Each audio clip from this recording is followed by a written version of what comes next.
Well, we are genuinely honored to have David Bahnsen speaking for us today. When I was thinking about doing the first real event, he was the first person I wanted to speak. So I'm going to read his formal bio. It's lengthy. And then I'm going to tell you why I wanted him to come personally. He's also very graciously given everybody today a copy of his latest book. So you will get this. He's donated that to us, so that will be on the way out. So make sure you pick that up. But here's a bio. David L. Bahnsen is the founder, managing director, and chief investment officer of the Bahnsen Group, a national private wealth management firm with offices in Newport Beach, New York City, Bend, Nashville, Minneapolis, Austin, Phoenix, West Palm Beach, Dallas, and Grand Rapids, managing over $8 billion in client assets. He is consistently named one of the top financial advisors in America by Barron's, Forbes, and the Financial Times. He's a frequent guest on Fox News, Fox Business, CNBC, and Bloomberg, and is a regular contributor to National Review and World. He appears weekly on The World and Everything in It, discussing the week's economic and market news. David's a founding trustee for Pacifica Christian High School of Orange County and serves on the board of directors for the Acton Institute and National Review. He's the Senior Fellow of Economics for the Center for Cultural Leadership and a longtime faculty member for both the Acton Institute and the Blackstone Fellowship of the Alliance Defending Freedom. David is passionate about the integration of faith in economics and has lectured and written for years about a theology of wealth and the marketplace. He responds to the term Kuyperian, is deeply appreciative of Tim Keller and Father Robert Sirico, and has read more systematic theology than any human should ever read. His late father, Dr. Greg Bahnsen, was a renowned Christian apologist and is David's personal hero and mentor. He's the author of several best-selling books, including Crisis of Responsibility, Our Cultural Addiction to Blame and How You Can Cure It. Very important book. They're all important, but that is very important. The Case for Dividend Growth, Investing in a Post-Crisis World, There's No Free Lunch, 250 Economic Truths, and his newest book, Full-Time Work and the Meaning of Life, was released in February 2024. His ultimate passions are his wife of 22 plus years, Jolene, their children, sons Mitchell and Graham, and daughter Sadie, and the life they've created together on both coasts. So my point is, he knows what he's talking about. But I say this genuinely, these are all true. See, God's really blessed what he's done. He's exceptionally talented. But I wanted him to come and speak because he is a good friend of mine. There is, of all the people in New York City, nobody I enjoy having coffee with more than him. We have not had a coffee that has been under 2 hours. Sometimes it's 3.5 hours and we've had 2 Americanos. And massive intellect. Very, very thoughtful. But a kind, compassionate, and godly heart. And so we are very, very honored to have somebody who has had the measure of genuine success that he has had in his field, but has such a deep heart for Jesus, for the local church, and such a deep love for God's word. So would you give a very, very warm welcome for David Bahnsen?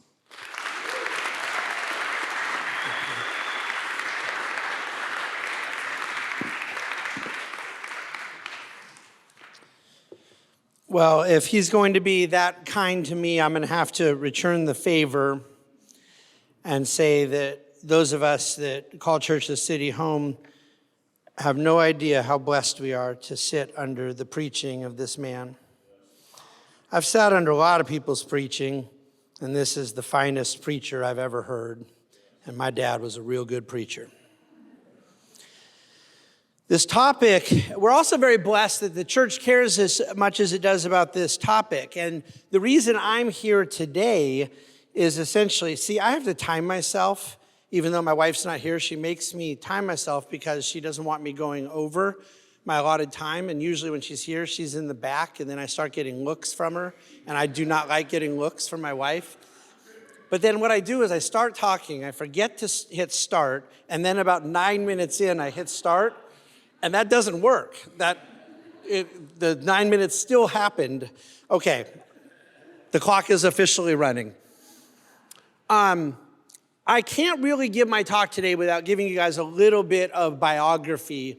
And it isn't based on the slide that went up earlier about narcissism. I don't really like talking about myself that much or listening to my own bio or whatnot. But there's a part of my own story that is relevant for me to contextualize why I care so much about this topic.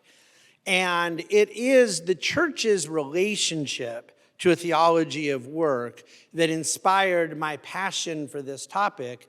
But unfortunately, I'm not really saying that in a positive way. And so my experience with the church's interaction with vocational mission, with a theology in the marketplace, it's very important to the overall story that led to me writing this book and then ultimately, caring about this topic enough that the church invited me to speak today. He mentioned my late father, Dr. Greg Bahnsen. So I grew up in a Christian home, and my father was a Christian intellectual, an apologist, a philosopher, the pastor of my church, and he was my best friend. I think a lot of fathers and sons are very close. Pastor John has written about this subject. I think fatherhood is incredibly important, and I'm just so grateful that I had the dad I had. But he was not just my dad. He was my pastor. And then after some real family traumas that we went through when I was in high school, he really did become my best friend. We were very close personally. And so he died when I was 20 years old, and he was 47. And he had a heart condition, and that was God's plan for his life. So I bring this up because I entered my 20s as a young adult. My mom was already gone, and now my dad was gone. But as I mentioned, it was my dad who was the person I would go to for life advice. He's the person I would go to for theological advice, for big picture stuff, for cultural, relationship with the world, all the big picture things. But then on a micro level, that kind of thing of just, decision making, wisdom, and he was gone. So I was very, as you can imagine, traumatized, and yet it was a very inconvenient time to be traumatized because I also needed to make a living, and I needed to start my life.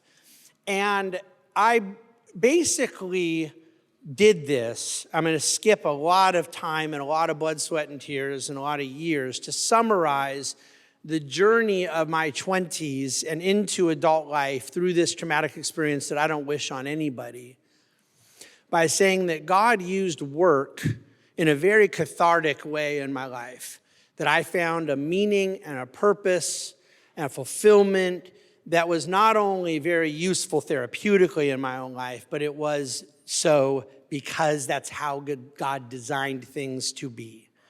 That God made all of us with a certain purpose, and that when we harness that purpose, we find flourishing. And so as I was living this out, and I was working very hard, but I also was a faithful church member and attendee and passionate about my faith. And it occurred to me that all I ever heard was various people, probably most of which, maybe not all, but I'm willing to say most of which. I've gotten a lot more gracious now that I've been identified as one of the old people in the room at the senior citizen age of 51. The only place I go in New York where I feel old is church.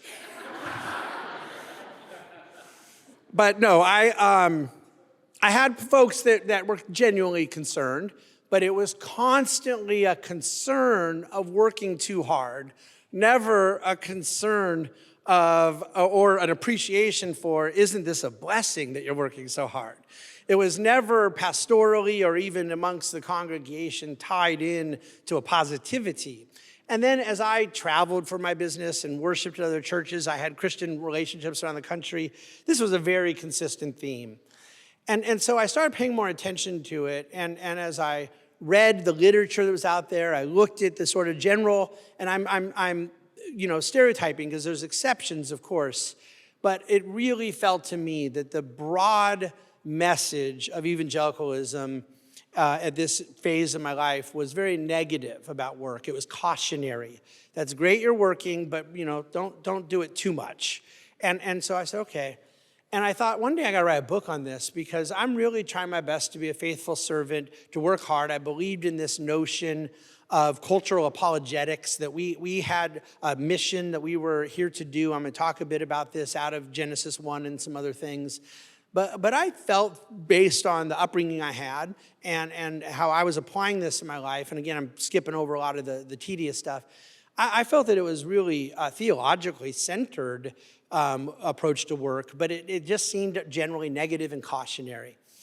And so I still basically felt that the American ethos was very pro-work, but it was this sort of weird cultural reversal that for a lot of issues we say, well, the world's getting it wrong, but the church has got it right about family or about life or about marriage or something like that. And then with work, it felt like, okay, well, the church seems to be kind of off on this. But, you know, in America, at least we celebrate hard work. There's a pioneering spirit that's sort of in our DNA. Like our country was birthed out of this incredible appreciation for entrepreneurialism, for economic growth, for vertical mobility, for this aspirational life that I felt was creational and theological. And so I said, okay, well, I'm living in a weird time where the church is off on this, the American ethos might be right.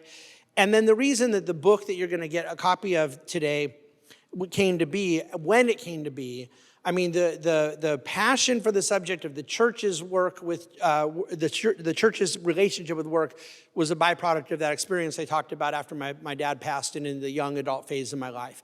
But I thought I had plenty of time to worry about that, because at least the American ethos was holding strong. And what really sort of radicalized me on this topic was COVID. And COVID seems to have radicalized a lot of people on a lot of topics. But I'm not going there. But I confess that of all the different things that people, bounced around in that just, forgettable period of time in a lot of ways, I don't care for the expression non-essential worker because I find it completely and totally unbiblical. Because I believe, as Pastor put up on this very first slide this morning in his talk, because I believe that God was a worker and we are made in the image of God, I don't believe God made a non-essential worker, because I believe God loves us and gave work to us because he loves us, and specifically as a byproduct of us being an image bearer of him. So I'm going to expand a bit on that, but the general context I would suggest to you is that we are living in a time where this mission that Church of the City has for this center, where somebody like myself writing the book I wrote full time, where there's kind of a conversation. And by the way, the very fact of how many Christians come to New York City to have successful careers and go do things, whether it's blue collar, white collar, media, finance, technology, there is a renewed interest in vocational achievement in the church. But I believe that it is really new in the grand scheme of the last 100 years of American evangelical life, that essentially we had an early 20th century experience of retreatism and surrenderism that resulted largely in the American church leaving the political and civic sphere, leaving the educational sphere, and leaving the professional and vocational sphere. And that at some point in the latter part of the 20th century, there was a reversal or renewed interest in saying, okay, never mind about political retreatism. And people can like how that's gone or not like how that's gone, or like me, all of the above. But my point being that no one can deny that all of a sudden there was sort of this, okay, no, American Christians should not retreat from the civic sphere. American Christians should not retreat from education, that we do have a distinct vision as believers about nurturing the hearts and minds of young people. But I don't think it happened in the marketplace. I think that we left that part behind, and then about 20 years later said, you know what, it does seem that a lot of Christian folks have decent jobs. Maybe we should cultivate a faith and work movement as a resource to those people. And I'm all for it, I've spoken at many of the events, and I'm blessed to consider myself part of a faith and work movement. But I don't think it has legs unless it gets attached to a theological grounding that honors God. And that requires us sometimes to give offense, because I don't think the message of, hey, Christians, your job matters is enough.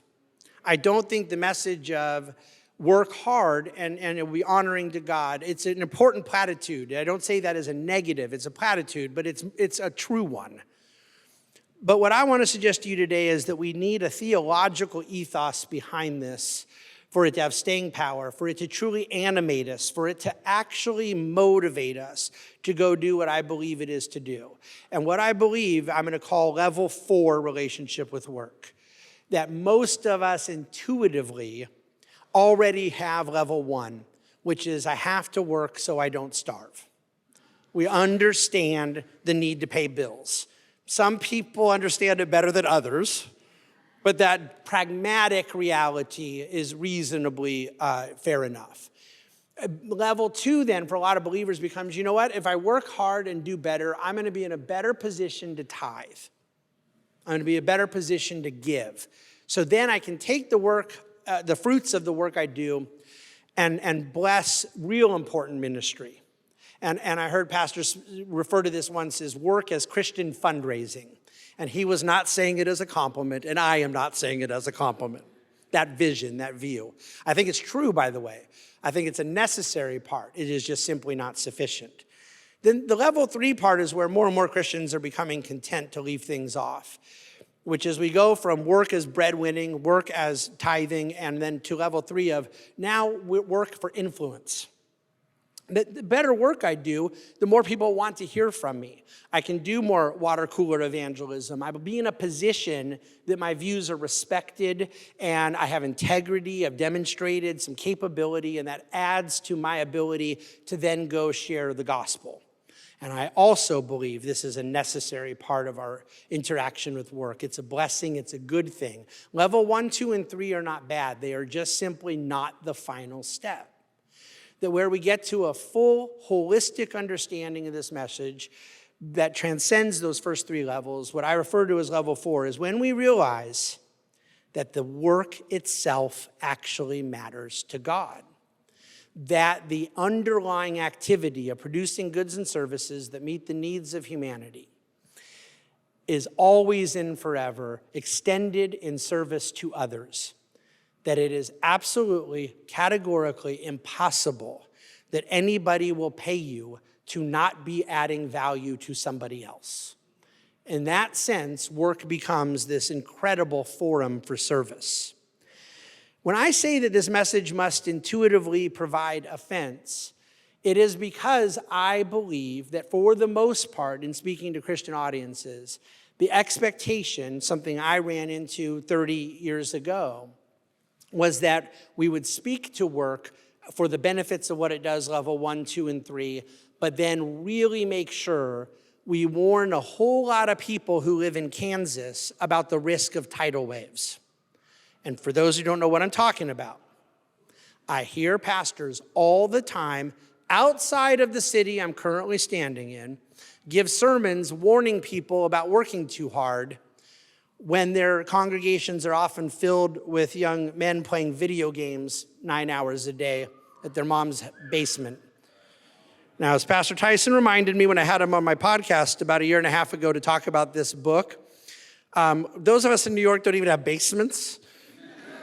And we certainly are not the sociological category that I'm describing right now.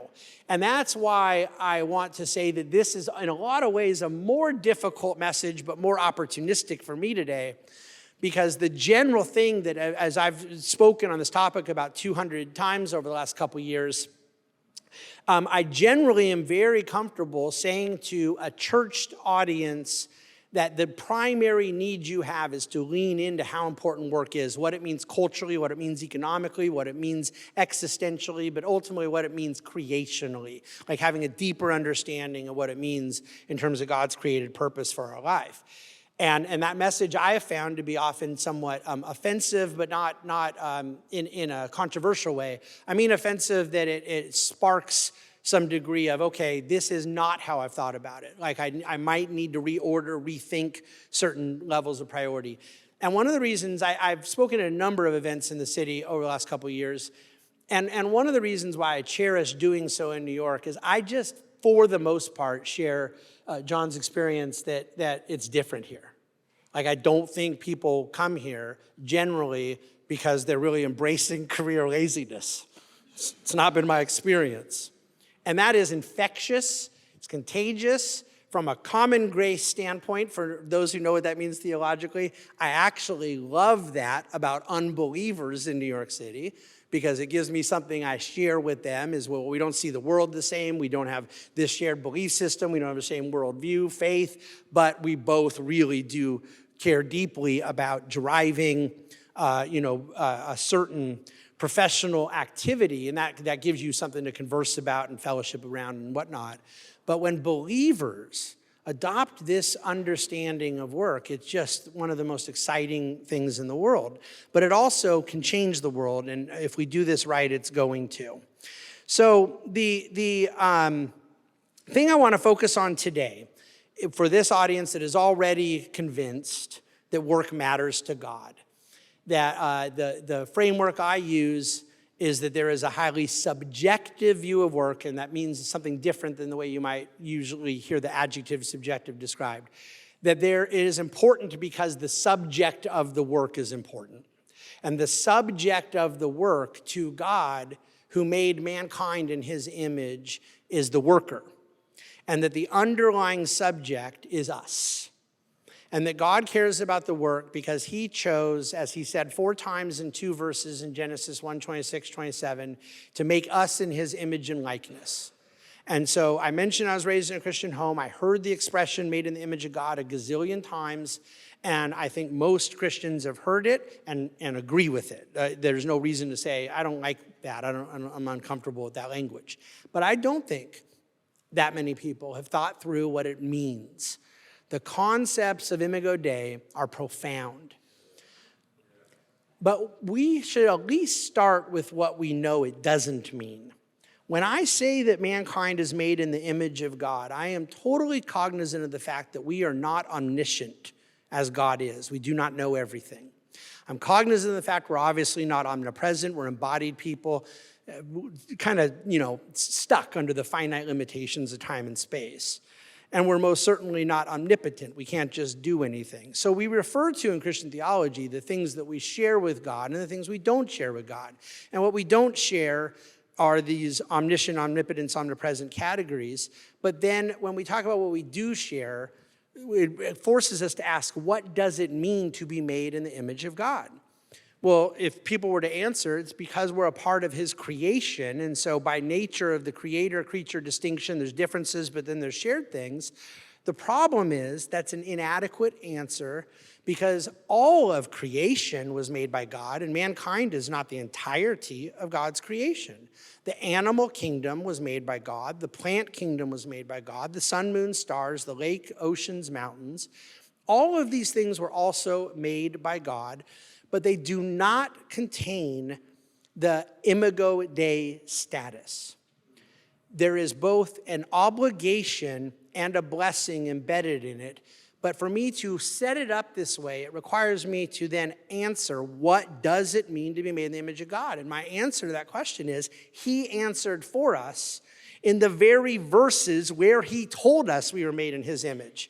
It wasn't like he said this and then said, time out, I'm going to totally change the subject and now say something else real quick, and then I'll come back to the image of God thing. In those verses, he said we were to be fruitful, multiply, fill the earth, that we were to cultivate the world, that we were to then go be these stewards of creation. There's a lot of adjectives and synonyms of the verbs used, and Pastor referred to earlier about the cultural mandate notion. Here's the thing. I just want to focus for a moment on be fruitful, multiply, and fill the earth. First of all, my little joke, how do you know if someone's a Christian in New York City? If they have 3 kids or more. But for the most part, throughout, the Christian community of American evangelicalism, we have a pretty pro-childbirth perspective. I think that's a very good thing. My wife and I are blessed with 3 kids. I love big families, small families. I really do love children. I have, again, 2 or 3 that are awesome kids. See, it takes a second. And then some of you are wondering, like, wait, is he serious? Did he not know? Really? I know all of them. What's his name? The big one. And see, I can say this when I'm here without my family. I get away with a lot of different jokes. That so many Christians selectively interpret the passage, be fruitful, multiply, and fill the earth, as a biblical mandate for procreation is bizarre. Because it is, of course, to some context, a mandate, a commandment, an encouragement for procreation. But the idea that we would limit it to that is nonsensical. How in the world could we fill the earth with people without filling the earth with roads and irrigation, without arts and beauty, without the various things that give our life meaning? In other words, without civilization.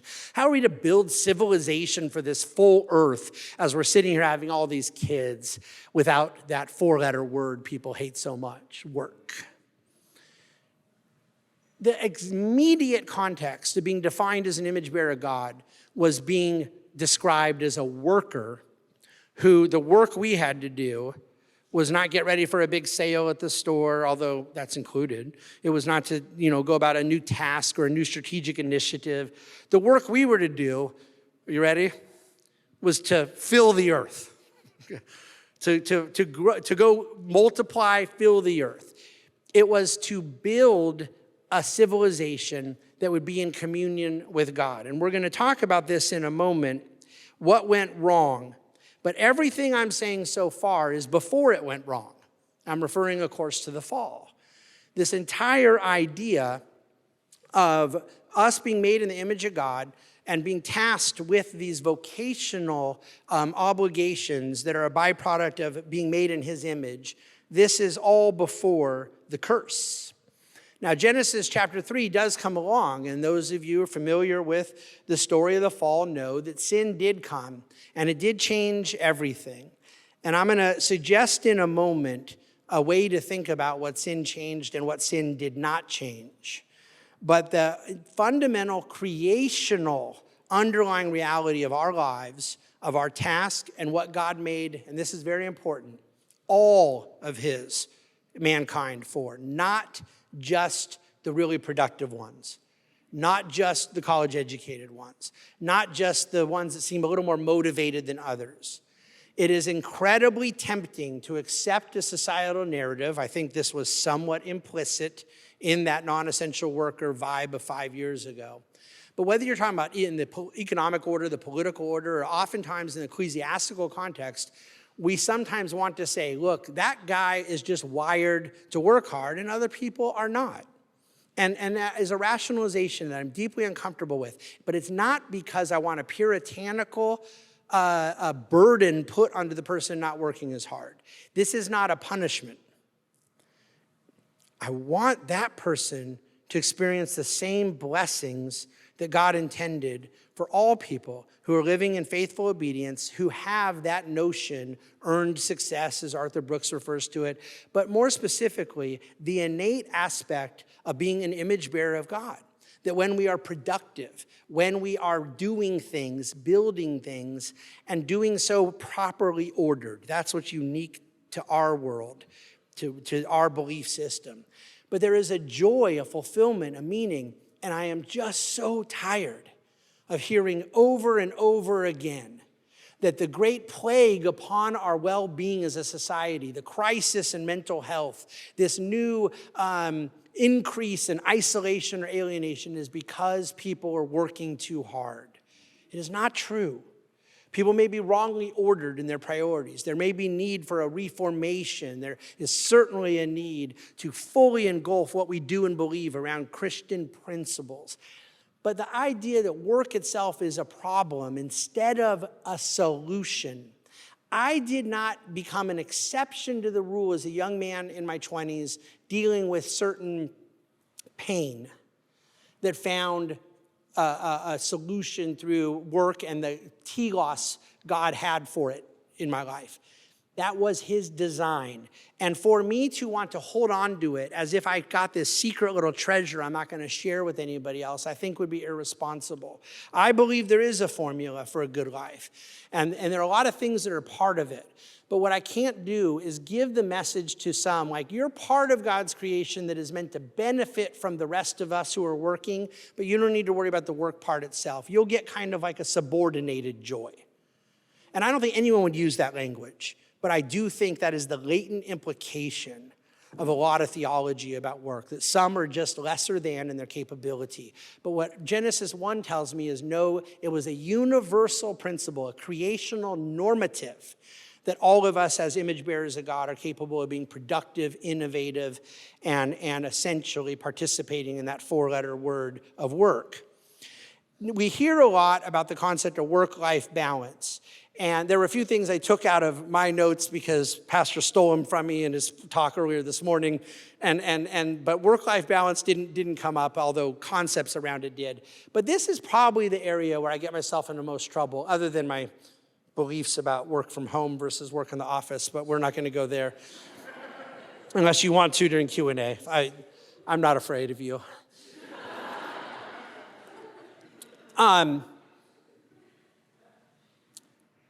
When I say that I find the terminology work-life balance perverse, it is not because I don't know what most people mean by it.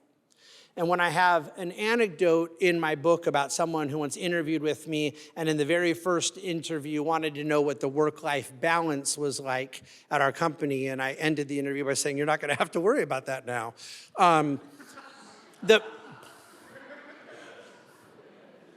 I do understand that people would like to know that there are other domains and spheres of their life that they do not have to completely sacrifice and rid themselves of in order to be a successful Christian worker.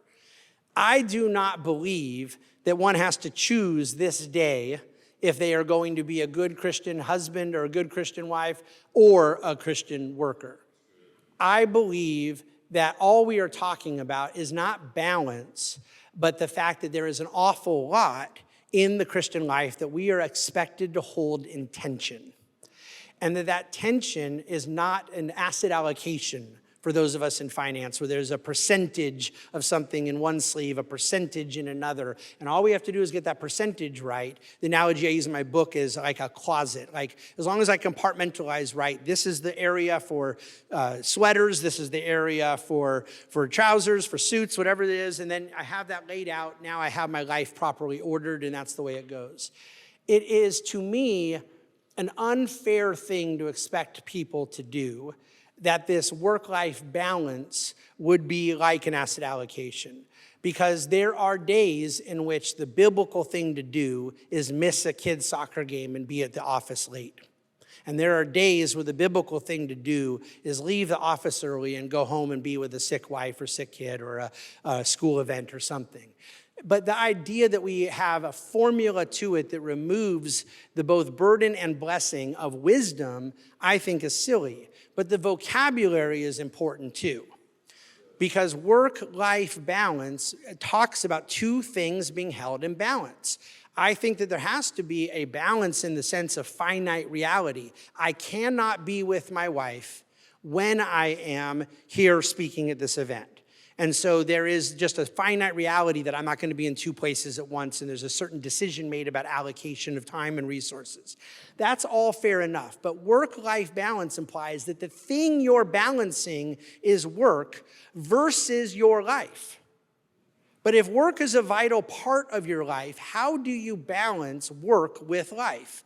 And people say, okay, you're kind of doing semantics. First of all, I don't think I am. But second of all, I have a question. If it is, where is the semantics about everything else? Do you hear a common expression, marriage-life balance? Does that come up a lot? Have you guys met my wife?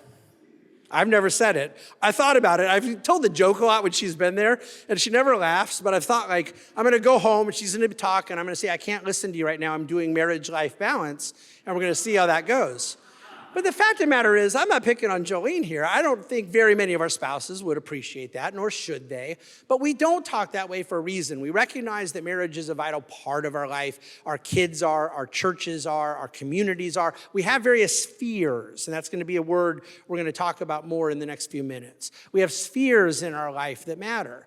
But work-life balance is subtle, but I believe indoctrinating vocabulary used to undermine the importance of work. I'm all for the biblical language. Work-rest paradigm. And I absolutely love what Pastor Tyson put on the board earlier today. He worded it a little different than I did in the book, but I just want to echo it, that 6-1 versus 1-6 mentality. The way I talk about it is that we have people who believe the purpose of work is to get to the rest, and then we have the biblical view, which is that the purpose of rest is to recharge us for the work. That God did not make us for the purpose of the detachment, that the necessary recharging, he made for us as a blessing. And how do we know it? Because he did it. He modeled it. Then he instructed us to do it because he did it and modeled it. It's one of the clearest paradigms in the scripture, from Genesis 1 into the very 10 Commandments themselves. Now what we end up with, as secularism is so wont to do, is say we need a bigger focus on rest. So they've totally repudiated this concept of Christian Sabbath, of 6-1, of rest to recharge us. They have no regard whatsoever for the kind of biblical teaching on it, and yet companies are pressured to put yoga studios in the middle of the day and have all of this infantilizing activity going on at an office because rest is so important. But you could just try it the way God did it and see how that goes for you. But now what we've done is this kind of cartoonishly silly thing of a view of what it means to have rest, leisure, recreation, detachment going on in the work environment. And it doesn't have staying power. The Word of God does. The work-life balance fallacy is a byproduct of a truncated theology of kingdom. And now I get to get into the theological stuff, and we'll go to a Q&A. The ancient error of dualism that the Protestant Reformation partially existed to correct is a byproduct of an ancient heresy called Gnosticism. And for us to understand what I'm referring to, I'm going to use terms you might be more familiar with, which is sacred-secular distinction, the notion that, and I believe that one of the panelists before who is interning at NBC referred to a sermon, I remember it well, that Pastor gave 2 years ago, and what that spoke to her, because she said, I wasn't used to hearing that our actual vocations could matter even if they're not in ministry. But she would not be alone at being surprised by that. It was my experience as a lifetime believer for years and years as a young adult Christian. It is an implicit and sometimes explicit teachings of many Christians that there is the secular work we have to do to kind of keep the trains running, but then they're really there to facilitate the important Christian work, which is heavenly. That is our missionaries, our pastors, and so forth, the sacred and secular distinction. And what we desperately need is a Christian theology that rips that nonsense to shreds and leaves it on the ash heap of history once and for all, because it truncates God's own description of his kingly authority, his own concern in our life. He made us because he wants to be in communion with us. And the Emmanuel principle of God with us, we are right now living through a period of history where he's redeeming him to us, and he sent his son for that purpose. And this is just the basics of the gospel. But the notion that in this life he made us for, and that he is currently renewing, and that we'll be restored in perfection in the new heavens, new earth, the notion that all of these endeavors that we refer to as secular or earthly do not matter is completely counter-scriptural from Genesis 1 on. And so that's what the error of dualism was. I remedy this, or try to make sense of it, with 3 words that are written atop my computer at my office here in New York. Grace restores nature.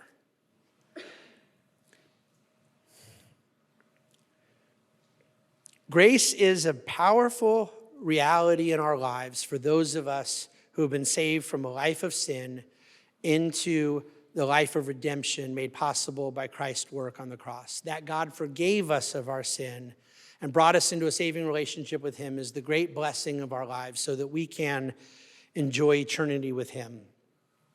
Grace had to do a lot more than save your soul and my soul.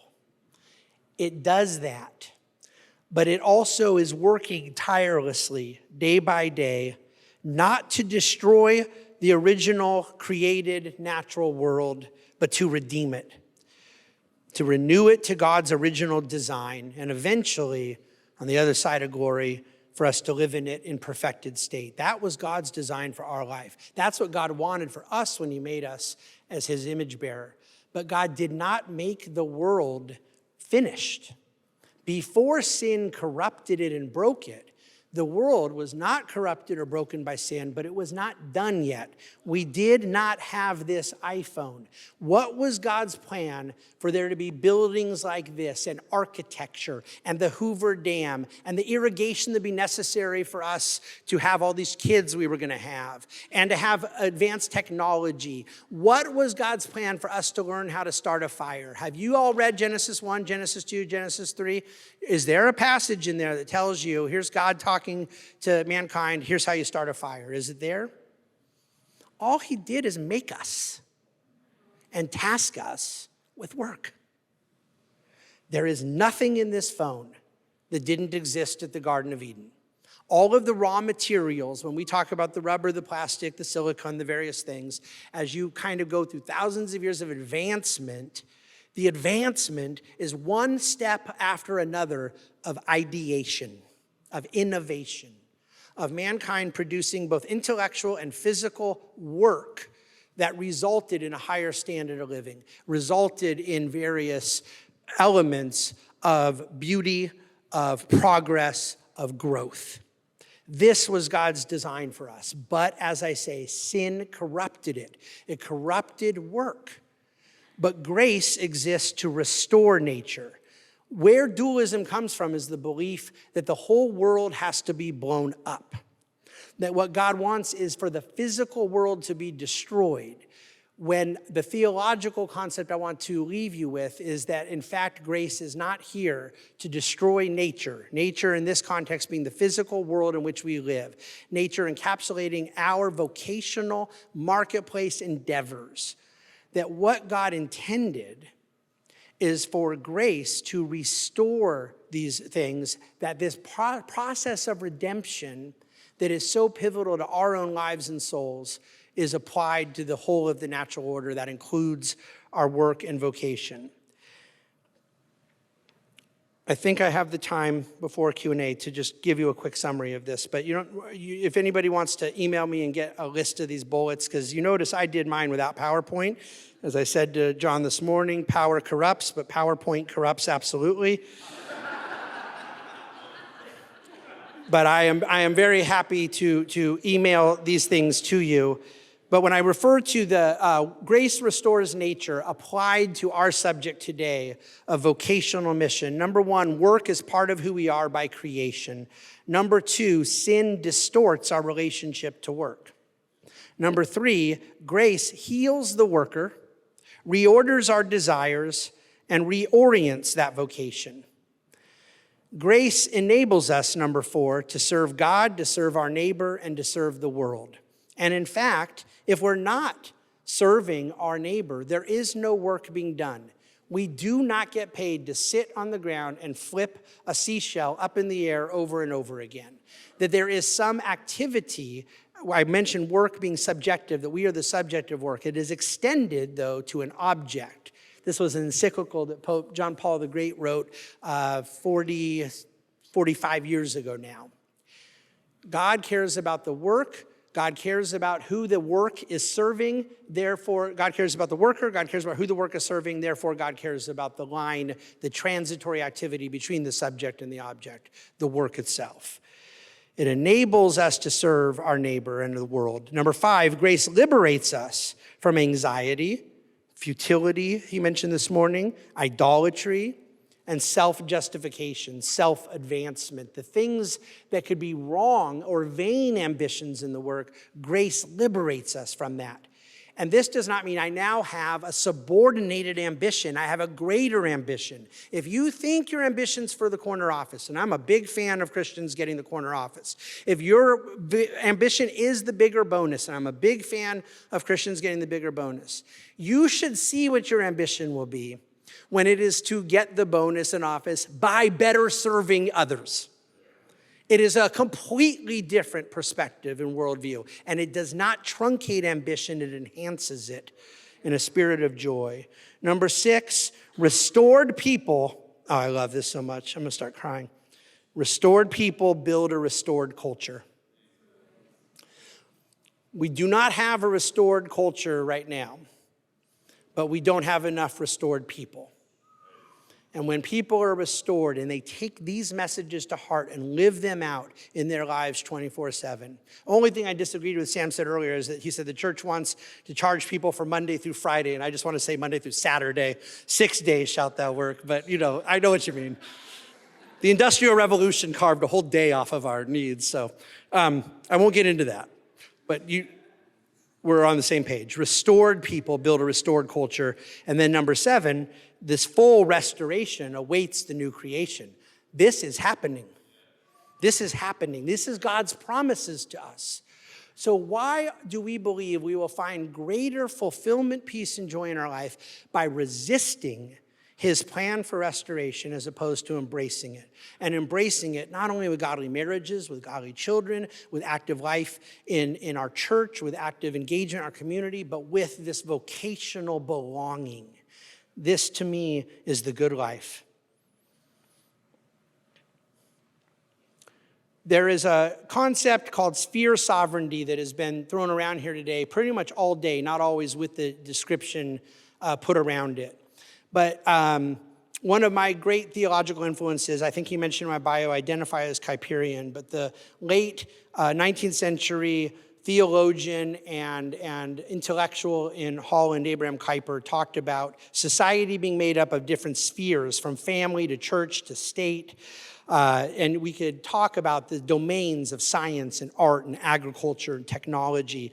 And when they had one of the slides up earlier with the different color lanyards, I think a lot of you are wearing, it occurred to me that that's basically a slide of sphere sovereignty, that there's different categories of our life. But that the point was that each sphere is all accountable to God. Each sphere is all created by God, but each sphere is still different from each other. And so, for example, the state has a different function, the civil magistrate, the government, has a different function than the church does, than the family does, right? There's a certain distinction between these different spheres. The state does not rule the marketplace. It's distinct from the government. And that's one of the reasons why I insist on defending laissez-faire economics, the classical economics that focuses on freedom. I insist on defending it from a distinctly Christian view because I don't believe it is possible apart from a distinctly Christian view. The notion of a free market, a free enterprise, requires a Christian anthropology, a Christian understanding of the human person to truly flourish. The state not only does not rule the marketplace, but neither does the church. The church should speak to it, disciple, minister, bless, instruct. But the sphere, the function, is different in the church than it is inside a technology company or inside a finance company or inside a factory. What we all have in common in these different colored lanyards, these different spheres of society, is that all of them are distinctly God-created and God-ordered. Our work is not validated by the church, but by the created purpose under God. It is not spiritually inferior or second class. It is creational, as we've talked about. It is natural. It's part of the physical world. It existed pre-fall, before sin entered the world, and it is indispensable to cultural development. We cannot have this vision of changing the world, of discipling the nations, apart from the cultural apologetic that is connected to this robust theology of work. Our economic activity is cultural activity, intrinsically so. Markets are fundamentally mechanisms of service. So the different factors of labor, of innovation, investment, management, trade, business formation, entrepreneurship, productivity, these are all sub-activities to my favorite four-letter word, work. They are central to our mandate as God's people. Yes, this is an economic mandate, a vocational one, a cultural one, but it is also existential. It is intrinsic to human nature. It is an essential and not peripheral part of God's design for the world. And it is the great blessing of my life to wake up every day as early as I can and try to live that out to the best of my fallen abilities. And it is the great blessing of my life to share this message with all of you because, like God, I love you and I want what's best for you. Thank you very much.